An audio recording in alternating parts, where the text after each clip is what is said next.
Hey guys, and welcome to Petrol and welcome to my COVID-19 daily vlog, uploading a new video every evening at 6 p.m.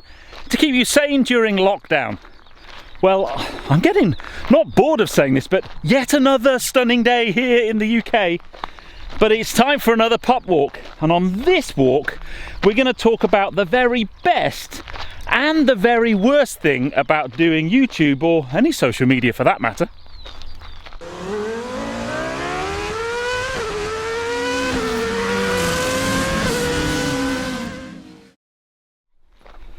Now then, before we get stuck into the meat of the video, I just need to say my plans did change quite a bit this morning.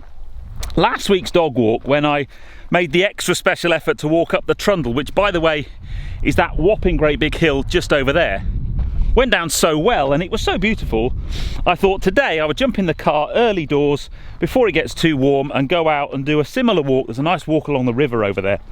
Unfortunately, yesterday me and my mate decided to run up the Trundle, which is a 10k run, and it was horrendous. So although I actually feel fine this morning, I was a bit tired and I've been a bit lazy in the house, and by the time I kind of got myself sorted, it was too late and too warm to go out and do that walk. So we're just going to do a very quick walk around the farm because it's very hot. And I kind of wanted to pick up on a couple of comments people said about last week's film about the dogs getting hot and me not having water with me. All I would say is my dogs are the most important and most precious thing in my life, and they get the best care any dog could ever wish for. And if it's a short walk, and when I say short walk I mean let's say under an hour, I don't take water with me, because if you put water on the ground they just wouldn't drink it anyway. So last week there was water in the car, and when we got back to the car I put a bowl of water down and they had a nice drink and they were fine. The other thing a couple of people said was, you didn't have leads with you. Well, I did. They were in the pockets of my shorts. You just wouldn't have been able to see that. So don't worry about dog welfare, people. If I'm going on a walk that's longer than about an hour, I'll take a backpack and we'll have water in there for the dogs and water in there for the humans. But that was the motivation, or the thing that spurred me to make this video. And this video is all about what I'm going to call the very best about social media and the very worst, and that is the interaction with you guys or anybody who watches my YouTube content or sees a post of mine on any social media platform. And those comments, I'm going to talk about the good first of all, because I think that's important. The comments I get on my channel from day one have been the inspiration for me to wake up in the morning, get my camera out and go and do some filming, spend all the time editing and uploading it. It's a huge commitment, but it's the comments and the feedback that I get. And this, it is most likely hazardous. Be prepared. It's Mrs. Petrol. I best answer this. Hello, Trouble. Sorry for that interruption. You always have to answer the phone when Mrs. Petrol calls. So where was I? Yes, so the comments that I get on my videos are a huge inspiration to me. That's the kind of person I am. I love the feedback.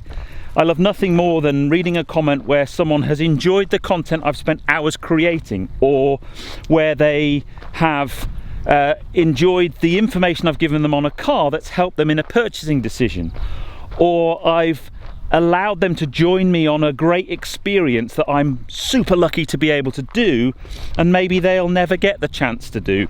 And for me, that's one of the wonders of YouTube, is that being able to share stuff with you, the experiences, the cars I get to drive, whatever it might be. And when people say they've enjoyed that, that's very, very powerful motivation. And then the one that I haven't really expected, but during this COVID-19 series, the comments where people have said that I've been helping them just get through it. You know, people on self-isolation that can't go out, or just people with, you know, not being able to see their family and friends. They're looking forward to 6 o'clock every day when I upload a video, and they appreciate that. And when you see that in the comments section, it's hugely important to me. And then the other thing is, I mean, I try my very best to reply to all of my comments, but it's really tricky. I'll just give you an example, by the way. The dog walk video about the car dealers, overnight that video did, I think, about 4,000 views, but it had over 300 comments. And if you go back into that video and look at the comments section, they weren't comments that just said good video or well done. They were big stories about, 80% of them stories about people's bad experiences with dealerships. And I love reading them all. I might not respond to them all. I'm doing my very best at the moment, but it's taking a lot of time. But that interaction with my followers is what I treasure the most about YouTube. And then when I see followers interacting with each other, that's even more special. And I know some new people to the channel will look, and every time a video drops, there's people going first comment, and talking to each other. And it's only really the midweek 180 where anyone gets a shout out for first comment, but I love the fact that people delve on to the channel and try and get the first comment. And some people, I saw one this morning, said, so what? Well, so what? For most people, so what? But for my hardcore followers, it's really cool. I love that. So getting healthy, positive feedback is the motivation. You talk to any content creator, it's why we do it. And I am very, very lucky in the lovely community that I've built over the 4.5 years now I've been doing YouTube, and that's what keeps me going. So that is very much the positive side of things. However, what comes with the ability to be able to comment on my videos is, yes, the majority of comments are positive. I am super lucky. I don't get very much hate. But when I do, that's the thing I really wanted to talk about in this video, is how that affects the content creator. In this case, me. I can only talk about how it affects me, but I know plenty of people who've had some pretty nasty things said on their channel in the comments section, and it is really difficult to deal with. What are you doing? You sniffing? Where's your sister? She's a bit hot today, aren't you, mate? It's a bit hot for you, isn't it, dude? It's only a short one, don't worry. Now I'm going to break down negative comments into a number of categories. Some wind me up more than others. As I said, I'm very lucky. I don't get a huge amount of negative feedback. But I guess the one that really doesn't bother me that much is someone who gives a thumbs down to a video. Now I get a percentage on my analytics of the percentage of thumbs up to thumbs down, and my channel average is something like 95 to 96% thumbs up. So I don't get a huge amount of thumbs down, but I have never in all the years of watching YouTube ever given something a thumbs down. I just don't know why you would do that. But anyway, it's in your prerogative. You can give a thumbs down, that's all good. At the end of the day, it's all interaction on the video. Google Analytics see it great anyway, so I don't really care whether you give me a thumbs down or not. The next one are people who comment on the video without actually watching it. Now, I don't understand that. I mean, people often have a go about clickbait. Now, I've got a real thing about clickbait. I hate it. But there is a difference, and maybe it's a fine line, between clickbait and an effective title and thumbnail. At the end of the day, when I put a video on YouTube, the thing that's going to drive probably, I think something like 80% of my content is watched by people who aren't subscribed to my channel. So they might not know who I am. So the only showcase I have is the thumbnail and the title. And that has to be punchy enough and intriguing enough to make you go, "Ooh, I'm going to watch that," without crossing the line of being clickbait. For me, clickbait means the title says something that the video doesn't deliver, and that winds me up a treat. So when someone looks at a title that I've chosen that's a bit punchy and makes a decision on that video based on the title and then comments negatively, that winds me up.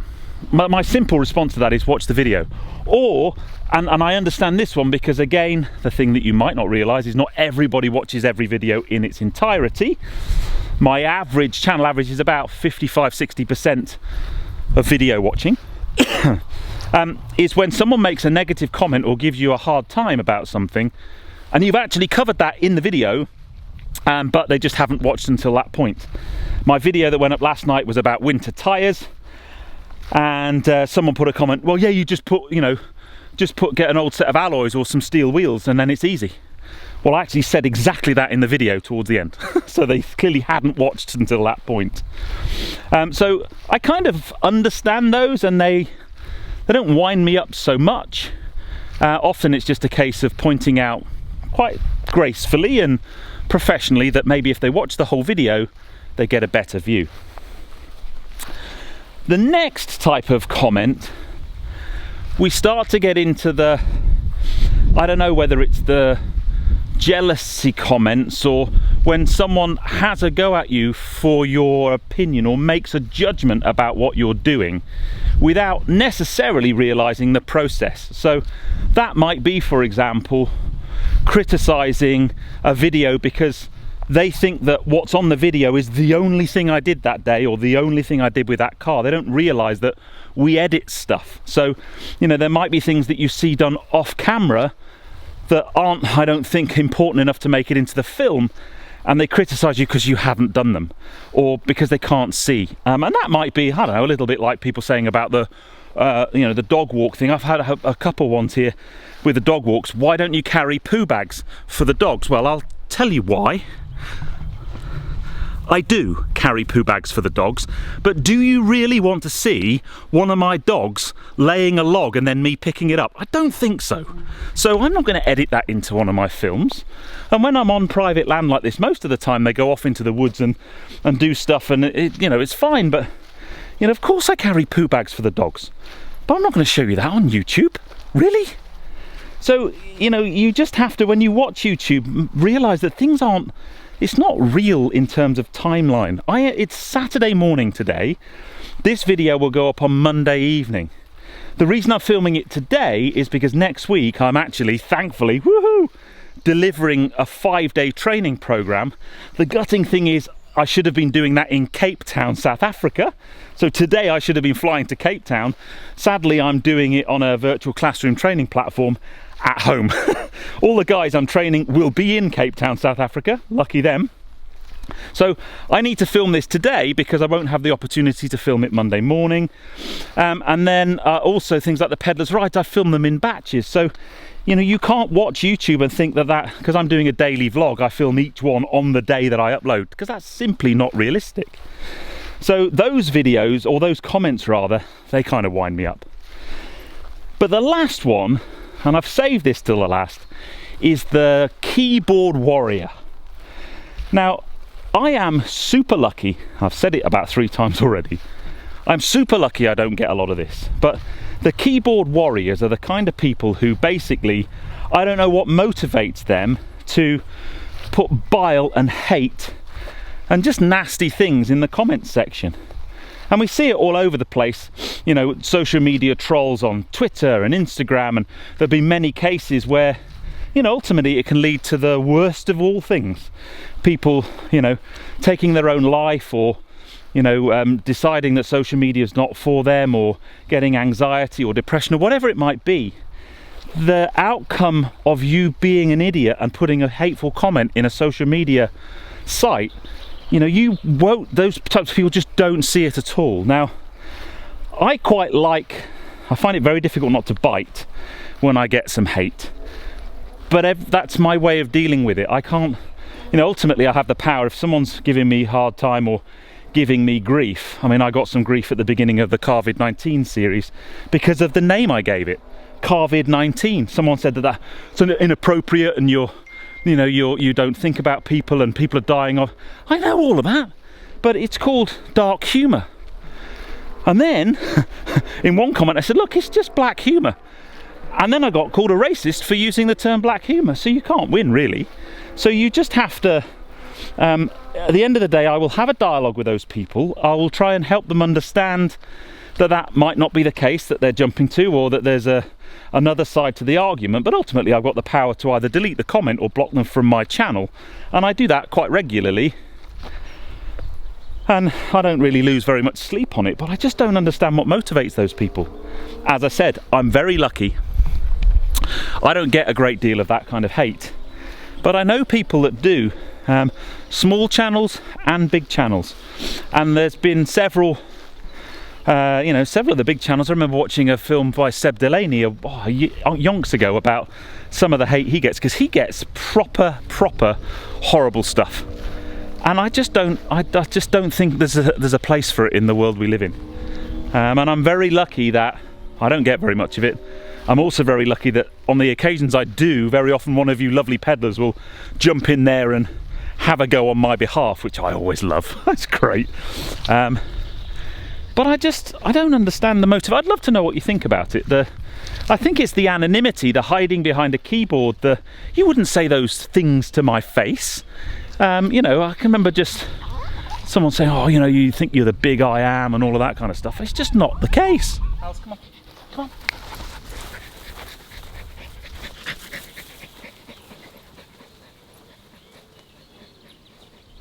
Just had to stop then because the girls saw some other people walking in the woods. But yes, anyway, I'm going to kind of draw this one to a close. I would love to know what you think. It's a subject that we see in the press a lot, social media trolls. The interesting thing is the kind of mediation from the actual platforms themselves. So YouTube can have a look, and you know, if you start using offensive language, even as a content creator, if I used offensive language in the comments, you can kind of, you know, get pulled up on that. And again, the platforms like Twitter and Instagram, they will do some monitoring of what's going on. But it's such a vast platform with so many users and so many comments, and I know they use algorithms and things to try and work it out, but even the low level stuff can be hurtful. I've never got to the point where it's made me think I'll stop. It just winds me up. And as I said, the biggest thing that normally winds me up is I think, you know, if you said that to my face in a face-to-face situation, like in a pub or something, I'd probably stick one on you, to be honest. But because you're hidden behind a keyboard, you don't know me, you don't know what motivates me, you don't know my past, you don't know how that comment might affect me, you don't know things that are happening in my life that I don't put on social media. And yet you still feel it's appropriate to type some bile into a keyboard because you're hiding behind some, you know, fake YouTube account. Winds me up a treat. Anyway, it's not too far a walk back to the house. Such a beautiful day today. 20 degrees here in the UK. The warmest the warmest spring on record. No great surprise there really, but it's certainly made dealing with lockdown a lot easier, that's for sure. Finally, I want to finish off. I've got a couple of amazing peddlers who must also be Twitchers, because quite a few times I've done these dog walks and they've been able to identify the birds that are making the noises in the trees just from their bird song. I think that is amazing, absolutely amazing. So anyway, I hope you've enjoyed this one. If you have done so, please give me a thumbs up, not a thumbs down, thumbs up. Put a nice comment in the comments below, and I'll see you on the next film, guys. You take care, stay safe.